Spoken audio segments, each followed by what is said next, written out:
찬송가 95장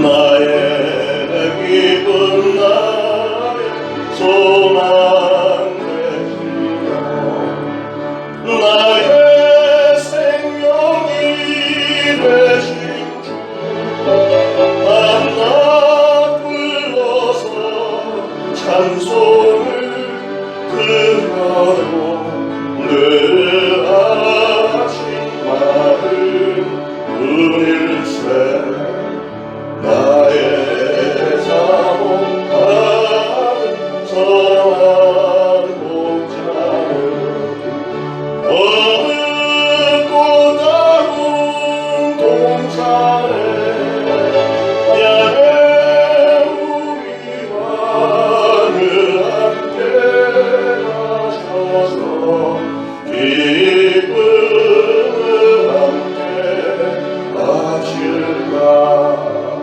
길도 없이 거친 넓은 들에서 갈 길 못 찾아 애쓰며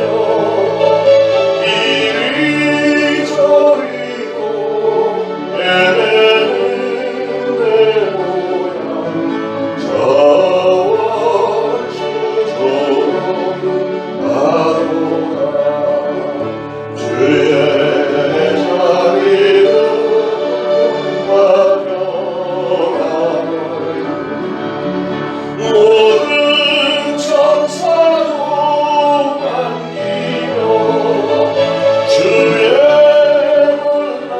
놀라운 진리의 말씀에 전진하노라 나의 진정 사랑하는 예수님 음성조차도 안 받고 나의 생명과 나의 찬송하는 오직 주 예수 은일세 오직 주 예수 은일세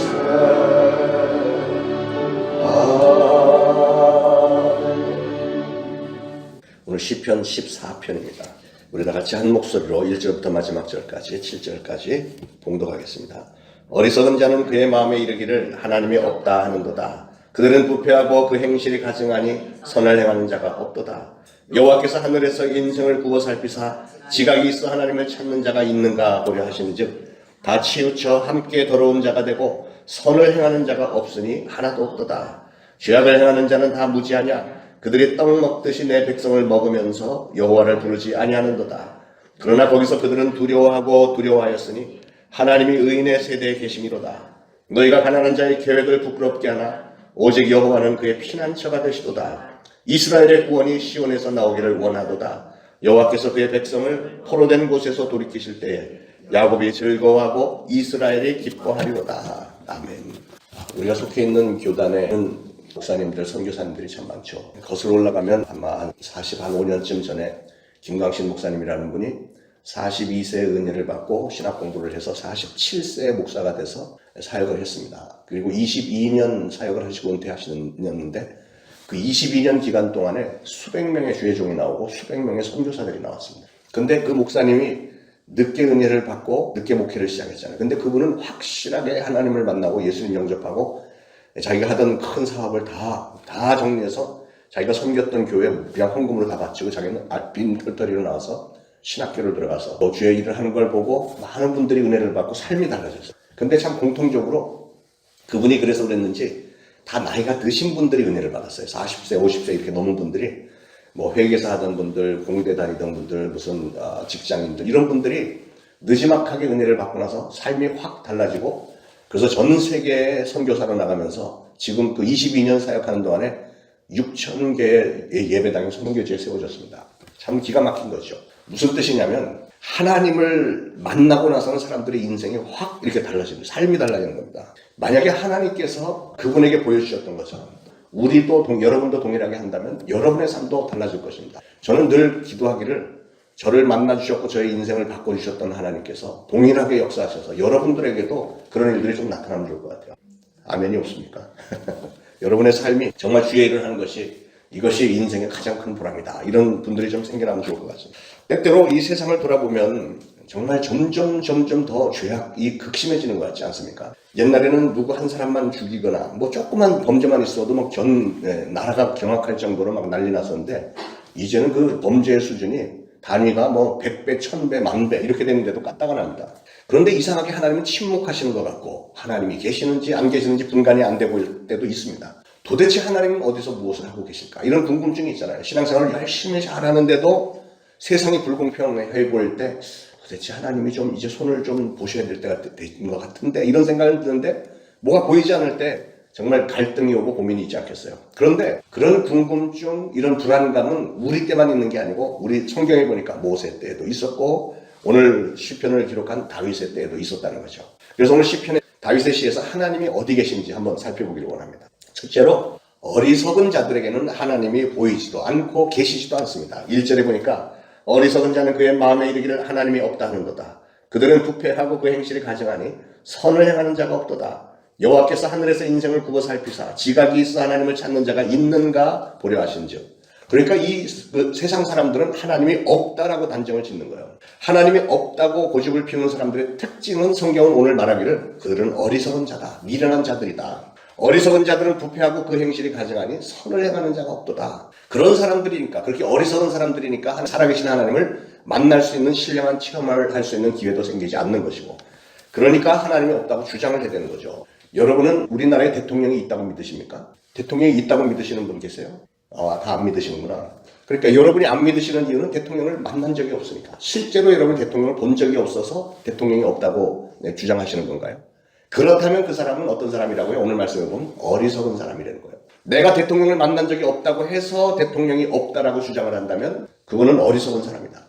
내가 하나님을 만난 적이 없다고 해서 하나님은 없다고 주장하는 그 사람은 어리석은 사람이라는 겁니다. 우리 교단의 선교사님들이 한 35년쯤 전에 러시아를 쫙 선교해서 각 지역으로 막 퍼져 들어갔는데, 그때 들어갔던 선교사님들이 하는 보고를 들으니까 기가 막혀요. 지금은 조금은 달라졌는지 모르겠는데 러시아를 들어가 보니까 그렇게 못 살더래요. 너무너무 못 사는 거예요. 그러니까 먹을 빵이나 우유가 없어서 매일 그 식품점 앞에 가서 먹을 게 있나 이렇게 줄을 서갖고 있는데, 요즘 그 마스크 사려고 이렇게 줄 서는 것처럼 쫙 줄을, 가방들 들고 줄을 서 있는데 먹을 게 없대. 우유도 없고 빵도 없고 아무것도 없대. 하루 종일 기다려도 어떤 때는 없고, 어느 날 왔다 그러면 먼저 줄 선 사람들이 다 이렇게 사가고 막 이렇게 먹을 게 없대요. 그리고 얼마나 가난한지, 이 가난한 모습을 어떻게 이 나라가 미국보다도 먼저 로켓들을 달나라로 쏘아 올린 나라일까, 이게 믿어지지 않을 정도라는 거죠. 여러분, 한 공동체가 질서가 있고 평안히 살 수 있는 행복한 사회가 되기 위해서는 조건이 몇 가지가 있어야 되는데, 첫째, 사람들이 모두가 다 양심을 지켜야 되고, 두 번째는 윤리도덕을 잘 지키고, 세 번째,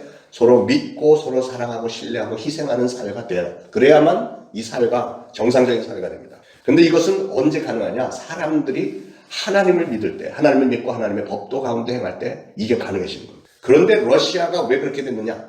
한때 로켓을 달나라를 쏘아 올렸던 그 러시아가 왜 그렇게 못 사는 나라가 됐느냐? 왜냐하면 러시아 사람들은 하나님을 떠났을 뿐만 아니라 하나님이 없다고 주장하면서 하나님을 대적했기 때문에 결국은 마귀의 종이 되고 만 겁니다. 그 러시아 나라가. 이렇게 마귀의 종이 되고 나면 사람들은 양심을 지킬 수도 없고 윤리도 덕도 다 무너지고, 따라서 서로 믿고 사랑하고 희생하는 사회가 절대로 될 수가 없다는 거죠. 이런 사회는 내버려두면 그냥 망할 수밖에 없습니다. 러시아가 어떻게 하다 이 지경이 되었을까? 그들은 한마디로 하나님이 없다고 했기 때문입니다. 정권을 잡은 사람들, 공산주의 정권을 잡은 사람들은 그들에게 가장 커다란 적은 그리스도인들이에요. 그리스도인들이 하나님을 믿기 때문에 하나님이 없다고 해야 되는데 믿는 사람들이 생기기 때문에, 그래서 종교 탄압 정책을 쓰는 겁니다. 그래서 1절에 보니까 이런 사람들은 모두가 다 부패하고 소행에 가증하여 선을 행하는 자가 없다 그랬어요. 여러분들 가끔 가다가 러시아 사람들을 이렇게 여기서도 보는데, 제가 미국에서도 러시아 사람들을 보면 세상 모든 인종들 가운데 제가 보기에는 러시아 사람들이 제일 잘생겼어요. 키도 크고 피부도 진짜 하얗고, 거의 대부분의 눈이 진짜 파란색, 하늘색, 파란색이고 금발, 은발에다가 굉장히 잘생겼습니다. 미국 사람들은 그렇게 잘생기지 않았어요. 이 러시아 사람들이 잘생겼어요. 그런데 놀라운 사실은 러시아는 가정이 거의 다가 파괴가 되어 있습니다. 러시아 사람들은 일반적으로 보통 결혼을 몇 번 하냐면 4번, 5번 이렇게 한대요. 그러면 대부분이 결혼한 상태냐? 그렇지 않다는 거죠. 결혼했다가 헤어지는 기간이 길기 때문에 거의 75%가 호레비로 과부로 그냥 산대요.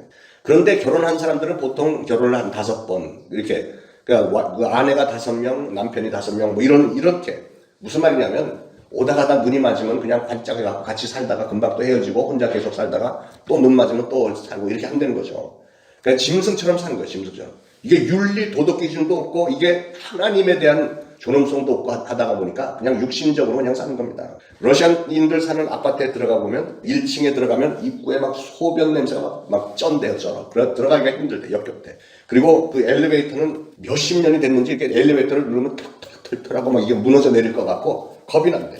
그것뿐 아니라 엘리베이터 안에 불이 들어오질 않아. 전기가 들어오질 않는데요. 깜깜해서 서로 이렇게 엘리베이터 안에 있으면 서로 얼굴을 이렇게 볼 수가 안 보인대. 그래서 왜 엘리베이터 전구를 달지 않냐? 그러면 전구를 끼면은 곧바로 누군가가 훔쳐간다는 거예요. 그러니까 결국 훔쳐가 버리는 거를 뭐하러 새로 돈 들여서 끼우냐는 거지. 그냥 그런 거 사는 거지. 그리고 엘리베이터 고치는 기사들은 밤낮 이 보드카 술에 취해갖고 뭐 고치거나 일할 생각들이 없는 거예요. 이 사람들이. 이게 공산주의입니다. 공산주의가 되면 이렇게 되는 거예요. 그런데 질문이 도대체 러시아는 어떻게 하다 그렇게 됐느냐? 공산주의자들이라는 건 뭔지 아시잖아요. 나라가 전부 모든 걸 소유하고 모든 국민들에게 동등하게 동일하게 다 나눠주는 거. 그래서 결국은 권력을 잡은 자들이 다 나눠갖고 나머지 조금 나는 거는 국민들에게 조금 나눠줘. 그런데 사람들의 마음이 얼마나 우둔한지. 지금 재난구호기금으로서 100만 원, 이렇게 한 사람당 30만 원, 한 가족 100만 원 나눠주잖아요. 그걸 나눠주면 정권이 인기가 하늘을 찌르듯이 올라갑니다. 돈을 나눠주니까. 그런데 그게 지금은 그 엑스트라 돈이니까 그렇지만 예를 들어서 만약에 여러분의 모든 소유를 나라가 다 갖고 여러분에게 매달 100만 원씩만 준다. 한 가정당 100만 원씩만 준다. 그러면 먹고 살 수 있겠어요? 근데 그 실제로 공산국가들은 전부 그렇게 되는 거예요. 러시아도 그렇지. 지금 북한 보세요. 북한은 한 달에 나눠주는 돈이 없잖아. 그냥 3,000원. 한 달에 3,000원 갖고 한 가정에서 그냥 살고 이러고 있잖아요. 그런데 고위 관직자들은 몇 조씩 자기들 몰래 다 챙기고 있고 이게 공산당이에요. 그러니까 공산당은 백성들을 노예로 만들어서 아파트 조그만 이렇게 공간 하나 줘서 잠만 자게 하고 아침에 일어나면 부부는 공장으로 일터로 가고 아이들은 타가소에 맡기고 아이들은 그렇게 부모가 키우지 않으니까 진정한 부모의 사랑이 뭔지도 모르고 이렇게 큰다는 거예요. 그러니까 결국은 공산주의는 개인의 자유를 박탈할 뿐 아니라 가정을 완전히 파괴합니다. 러시아는 놀랍게도 돈도 별로 없는 나라가 길거리에 10살짜리 아이들이 쭉 서갖고 담배 피는 애들이 그렇게 많아요. 제가 옛날에 한 20여 년 전에 중국에 연변에 갔더니 10살도 안 된 애들이 저 골목에서 담배를 피고 있고 이게 공산국가의 특징입니다. 아이들은 지 멋대로 크는 거예요. 꼭 뭐 같으냐면 산속에 가면 고양이들 있잖아요. 고양이들이 이렇게 딱 이렇게 그냥 길거리에서 난 고양이들, 길고양이들, 들고양이들이 지들 멋대로 사는 거예요. 조그만 새끼들도 이러고 다니고 막 이렇게. 공산국가는 왜 그렇게 되냐면 하나님이 없다고 하기 때문에. 하나님이 없다고 주장하는 나라들은 결국은 그렇게 짐승처럼 변하는 겁니다. 어떤 선교사가 러시아에는 3가지의 기적이 있다 이렇게 얘기를 했습니다. 첫째로 러시아는 땅이 얼마나 큰지 전 지구상의 6분의 1이나 되는 땅을 러시아가 가지고 있는데 그렇게 땅이 넓은데 동쪽하고 서쪽 사이에 시간차가 11시간이래요. 미국도 어마어마하게 큰데 그런데 동쪽에서 서쪽 이렇게 넓고 위아래는 짧고 이렇게 넓잖아. 그런데도 여기서부터 여기까지가 3시간 차이밖에 안 나요. 그런데 러시아는 11시간이나 차이가 나. 그렇게 땅이 넓은데도 못 사는 게 이게 기적이에요. 두 번째는 캐나다는 나무가 많아서 나무만 잘라서 팔아도 12년 동안 전 국민이 평안히 배불리 먹고 살 수 있대요. 그런데 러시아는 캐나다보다도 나무가 훨씬 더 많은데 그런데 그 러시아는 휴지도 없고 생필품이 고갈이 돼서 말로 다 할 수 없는 이게 기적이라는 거예요. 기적. 그리고 3번째로 1000년 동안 그들에게 기독교가 없었던 게 아니에요. 정교회가 있었어요. 러시아 정교회가 있었어요. 그런데도 예수 믿고 구원받은 사람이 하나도 없다는 게 이게 기적이라는 거지. 그러니까 껍데기만 있는 교회만 그 정치적인 교회들만 있다는 거죠. 러시아가 왜 망했는가? 사하로프라는 사람이 책을 썼는데 한마디로 결정한 결론은 러시아가 하나님 없이 살았기 때문에 이렇게 됐다. 이렇게 결론이 납니다. 여러분 세상에 어딜 가든지 하나님을 믿는 크리스천들이 있고 무신론자가 있습니다. 자유주의 세계 우리나라 같은 경우는 크리스천과 무신론자가 공존하는 것이죠. 그런데 러시아는 무신론자들, 유물론 사상을 가진 사람들이 장악을 했기 때문에 나라가 그렇게 황폐해진 거예요. 왜 그렇게 됐을까?